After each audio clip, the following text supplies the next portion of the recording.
I am sure अगर आपने health insurance ली होगी या आप लेने के लिए कंसिडर कर रहे हैं तो सुपर टॉपअप जो है वो आपने जरूर सुना होगा या उसके बारे में जरूर आपको पता चला होगा इंश्योरेंस कंपनी से, इंश्योरेंस एजेंट से या पॉलिसी एग्रीगेटर से, इंश्योरेंस एग्रीगेटर से। तो सुपर टॉपअप एक सस्ता तरीका है, it's a cheaper way of upgrading your base health insurance. Base health insurance के ऊपर टॉपअप ले लेंगे तो आपका इसका प्रीमियम काफी कम होता है, बट ऑफ कोर्स अगर प्रीमियम कम है तो कुछ लिमिटेशंस भी हैं, तो उसी के बारे में आज बात करेंगे कि इतने कम प्रीमियम में इतना हायर कवर मिल रहा है तो कुछ ना कुछ लिमिटेशंस तो है ही। बिफोर स्टार्टिंग द वीडियो, मेरा नाम है गुरलीन कौटिकू और मैं हूँ सर्टिफाइड फाइनेंशियल प्लानर, और मैं हर वीक आपके लिए ऐसे वीडियोस लेकर आती हूँ जिससे कि आपकी फाइनेंशियल लाइफ में डिसीजंस इजी हो जाए, क्योंकि कॉम्प्लिकेशंस तो बहुत है लाइफ में। तो मैं एक आपका फाइनेंशियल लाइफ का जो एंगल है उसको इजी बनाना चाहती हूँ, और हमारी कंपनी की टैगलाइन भी यही है, creating a wealth of happiness. So अब बात करेंगे कि लिमिटेशंस क्या है सुपर टॉपअप प्लान्स लेने के। तो यूजुअली जो सुपर टॉपअप प्लान्स है वो कॉम्बो में लिया जाता है। लेट्स से 5 लाख का आपका बेस कवर है, 25 लाख का सुपर टॉपअप ले रहे हैं, या 45 लाख का सुपर टॉपअप, या 95 लाख का। सिमिलरली और कॉम्बिनेशन भी होते हैं, 10 लाख का बेस कवर है, उसके ऊपर 90 लाख का सुपर टॉपअप, या 40 लाख का, जो भी आप कवर देखना चाह रहे हैं। और कॉम्बिनेशन भी होते हैं, मान लीजिए 3 लाख का आपका बेस कवर है और 7 लाख का सुपर टॉपअप। तो अगर 10 लाख की इंश्योरेंस स्ट्रेट अवे लेते हैं तो उसका प्रीमियम ज्यादा होता है, वर्सेस 3 लाख बेस कवर और 7 लाख सुपर टॉपअप का प्रीमियम कम होगा। सो मैंने यहाँ पे एग्जांपल लिया है, फैमिली ली है मैंने, family of 3।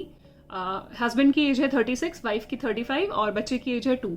So family of 3 के लिए अगर जोन 1 का प्रीमियम कैलकुलेट करेंगे, सिंप्लीफाई करने के लिए मैं मैक्स बुपा के प्रीमियम्स ले रही हूँ, क्योंकि मैक्स बुपा का सुपर टॉपअप प्लान भी है और बेस प्लान भी है। सो पहले वाले कॉम्बिनेशन में जो 25 लाख आप बेस पॉलिसी ले रहे हैं मैक्स बुपा रीएश्योर, उसकी कॉस्ट है 29,800।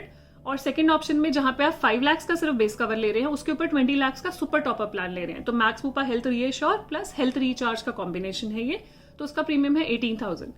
तो आप देख रहे हैं कि डिफरेंस में ऑलमोस्ट 37% का डिफरेंस है। 37% लोअर है कॉम्बिनेशन, जो आप कॉम्बो ले रहे हैं उसका 37% लोअर है कॉस्ट। अब कहने को दोनों इंश्योरेंस जो है वो 25 लाख की है, पर क्या ये सेम है? मतलब अगर हम ट्रीटमेंट की बात करें या हम बात करें कि यहाँ पे भी 25 लाख है तो यहाँ पे भी 25 लाख है, तो एक्चुअली में फर्स्ट वाला 25 लाख क्यों लेगा कोई, जब वही चीज आपको सस्ते में मिल रही है? बट ऐसा नहीं है, they are not same, they are different. कुछ लिमिटेशंस है सेकंड वाले ऑप्शंस में। इसका मतलब ये नहीं है कि I am against super top up policies, मैं उनके अगेंस्ट नहीं हूँ। That's a good way of upgrading your health insurance cover, that's a cheaper way of upgrading, but again it comes with some cons as well. Limitations की अगर बात करेंगे कि super top up policies की लिमिटेशंस क्या है, पहला तो ये है कि ये 2 क्लेम्स हैं technically, so these are 2 claims instead of 1 claim. Let's say आपका 25 लाख का क्लेम आता है और आपने कॉम्बिनेशन लिया हुआ है 5 + 20 का, सो इन दैट केस 5 लाख का एक सिंगल क्लेम है, 20 लाख का एक दूसरा क्लेम है। सो यहाँ पे 2 चीजें होंगी, यहाँ पे मैं 2 चीजें लूंगी अगर वो पॉलिसी सेम इंश्योरर से है वर्सेस वो डिफरेंट इंश्योरर से है, मतलब बेस आपका अलग से है और टॉपअप अलग से है, या आपका बेस और टॉपअप सेम कंपनी से है। तो दोनों सिनेरियो में बात करेंगे। पहले बात करेंगे अलग अलग कंपनी से। तो यहाँ पे क्या होगा कि आपको 2 अलग अलग कंपनी से कम्युनिकेशन रखना पड़ेगा। और मान लीजिए आपका क्लेम अमाउंट जैसे 5 लाख एक्सीड हो रहा है, 25 लाख का लेट्स अज्यूम की क्लेम आ गया, तो उस केस में क्या होगा, 5 लाख तो फर्स्ट कंपनी क्लियर कर देगी, उसके ऊपर का जो बिल है वो सेकंड कंपनी को करना है। जब तक वहां से क्लेम सेटलमेंट जितना 5 लाख की कंपनी ने करा है वो नहीं आता इंटरनली, तो 20 लाख वाला क्लेम मूव नहीं होगा, जो कैशलेस की बात कर रहे हैं। तो हॉस्पिटल को अप्रूवल मिलने में टाइम लग सकता है, जिससे कि आपका कैशलेस हो सकता है रिजेक्ट हो जाए, तो वो रीइंबर्समेंट में चला जाएगा कि आप अभी तो पे कर दें, बाद में इंश्योरेंस कंपनी से आप रीइंबर्समेंट करा लीजिएगा अपने बिल्स देकर।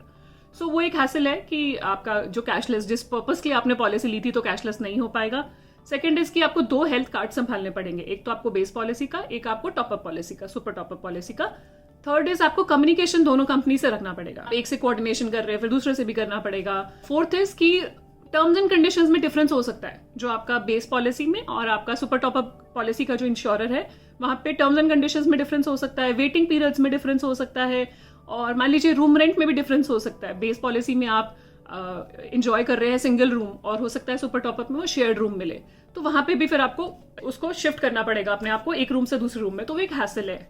वर्सेस अगर आपका यही कॉम्बिनेशन सेम कंपनी से है, मान लीजिए बेस और सुपर टॉपअप आपने सेम इंश्योरेंस कंपनी से लिया है, तो हैसल्स कम है। तो आपकी ये हैसल्स जो मैंने अभी बात करी, ये वाली हैसल्स जो कैशलेस वाली हैसल नहीं रहेगी।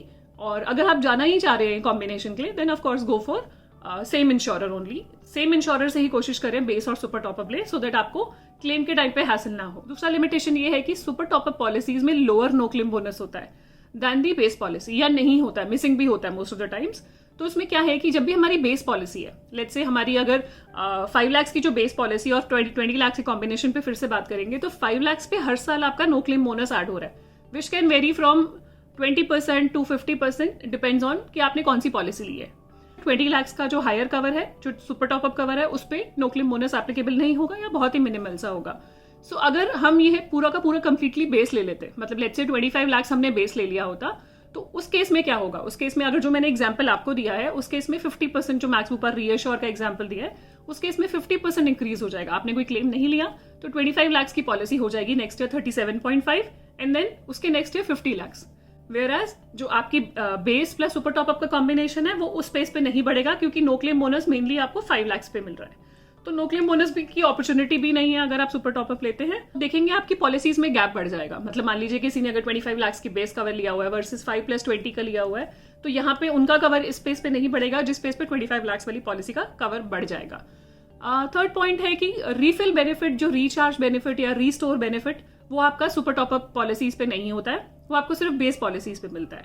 रीफिल बेनिफिट होता है कि मान लीजिए आपका पूरा सम एश्योर्ड एग्जॉस्ट हो गया किसी साल में और आपको दोबारा से सम एश्योर्ड अपना रिप्लेनिश करना है, रीफिल करना है। आपकी पॉलिसी में इनबिल्ट क्लॉज होता है कि without paying any extra premium आपका सम एश्योर्ड रीफिल हो जाएगा, but up to base sum assured. तो जो आपका बेस है, मान लीजिए 5+20 में रीफिल होता है तो सिर्फ 5 लाख ही रीफिल होगा अगर खत्म हो जाता है तो। वेयरएज 25 का अगर आपने बेस पॉलिसी ली है तो पूरा का पूरा 25 रीफिल होगा। तो ये एक और डिसएडवांटेज है अगर हम बात करें सुपर टॉपअप पॉलिसीज की। सो एग्जाम्पल देने के लिए रीफिल बेनिफिट का मैंने 2 एग्जाम्पल लिए। 10 लाख की पॉलिसी ली कि बेस कवर आपने पूरा कंप्लीटली 10 लाख का लिया है वर्सेस 5+5 का आपने कॉम्बिनेशन लिया है, 5 लाख का बेस और 5 लाख का सुपर टॉपअप। तो उस केस में क्या होगा? मान लीजिए फर्स्ट क्लेम आ जाता है 7 लाख रुपए का, पहला क्लेम आ गया 7 लाख का, तो जो बेस पॉलिसी है वो पूरा का पूरा 7 लाख सेटल कर देगी, और जो दूसरी पॉलिसी है सुपर टॉपअप, वहां पे 5 लाख तो बेस से सेटल हो जाएगा और 2 लाख रुपए सुपर टॉपअप से हो जाएंगे। ये फर्स्ट क्लेम है। अब वहां पे बच गया सुपर टॉपअप में बैलेंस 3 लाख रुपीज, और यहाँ पे भी 3 लाख रुपीज बचा है। सो अगेन अगर हम मान लेते हैं सेकंड क्लेम वाइफ का आ जाता है और 10 लाख रुपीज का क्लेम आता है, तो उस केस में क्या होगा कि पूरा का पूरा 10 लाख रीपे हो जाएगा from the recharge benefit, from the refill benefit. जो रीफिल बेनिफिट था हमारे पॉलिसी में कि अनरिलेटेड इलनेस और सेकेंड पर्सन कोई और क्लेम ले सकता है या जो भी क्लॉज है पॉलिसी में, तो रीफिल हो गया। कहने का मतलब यह है कि रीफिल हो गया आपका 10 लाख रुपए का, तो 10 लाख जो रीफिल हो गया वो फर्स्ट केस में मिल जाएगा। सेकंड केस में क्या है कि हमारे पास जो बैलेंस है 5 लाख तो आपका बेस से मिल जाएगा, क्योंकि 5 लाख भी रीफिल हुआ वहां पे। यहाँ पे 10 लाख रीफिल हुआ, तो सिमिलरली वहां पे 5+5 के कॉम्बिनेशन में जो 5 लाख बेस था उसमें 5 लाख रीफिल हुआ, तो 5 लाख आपको वहां से मिल जाएगा। और सेकंड जो बैलेंस बच गया है, जो 3 लाख रुपए बच गया था पॉलिसी में सुपर टॉपअप में, वो भी मिल जाएगा। अब बच गया 2 लाख रुपए, तो 10 लाख के क्लेम में 8 लाख सेटल हो गया, 2 लाख रह गया, तो 2 लाख अपनी पॉकेट से बेयर करना पड़ेगा। तो ये भी अगर आप एक कंपैरिजन देखेंगे तो वही है कि क्योंकि रीफिल बेनिफिट सिर्फ बेस सम एश्योर्ड पे होता है, तो ये वाला बेनिफिट आपको सुपर टॉपअप पे नहीं मिल पाएगा। नेक्स्ट इज, अगर आपका वही मैं बात करूंगी, अगर आपका बेस और सुपर टॉपअप डिफरेंट कंपनी से है, तो उस केस में मान लीजिए कैशलेस की लिस्ट ही अलग होती है। जो नेटवर्क हॉस्पिटल की लिस्ट है दैट में ऑल्सो वेरी, बिकॉज हर एक इंश्योरेंस कंपनी का टाई अप होता है हॉस्पिटल्स के साथ।